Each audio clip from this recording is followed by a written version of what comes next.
زمونه دیگه جوری شده هیچی سر جای خودش نیست دیگه. دختر 16 ساله رو میبینی ادای پسر 25 ساله رو در میاره. زن 40 ساله رو میبینی ادای دختر 14 ساله رو در میاره. پسر میبینی این دختر خوشیل مشیل کرده اونجور. دختر میبینی اون وقت طوری لاطف میزنه سیگارم داره میکشه. بعد میگن گل محمد چرا عصبی میشی؟ خب آدم خون به مغزش نمیرسه اینجوری میشیم دیگه اونجور.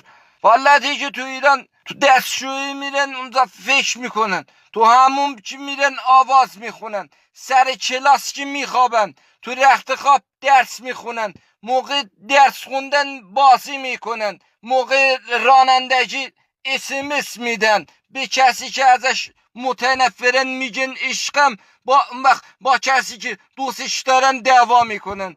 موقع تیوی دیدن که تلگرام چک میکنن، موقع تلگرام چک کردن غذا میخورن دیگه.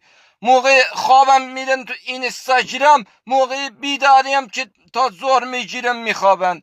سر کارم تا روزنامه میخونن، اون وقت تو اوقات فراغت کار میکنن. یعنی هیچ جای دنیا همچین مسائلی نداریم اونجوری. والا دیگه میری زن بگیری میگن خونه داری، بعد که میری مسکن میر ثبت نام کنی برمیگردی میگی زن داری. میری دنبال شغل بگردی برمیگردی میگی شما متأهلی. وقت میری زن بگیری متأهل شی میگن شغلت چیه. یعنی هیچ جای دنیا اینجور بیچاره نمیکنن جوونا رو. خدایا دیگه این سال 1400 بردار به خیر بگذرون دیگه، راحت شیم دیگه اونجور دیگه. اصاب نداریم دیگه.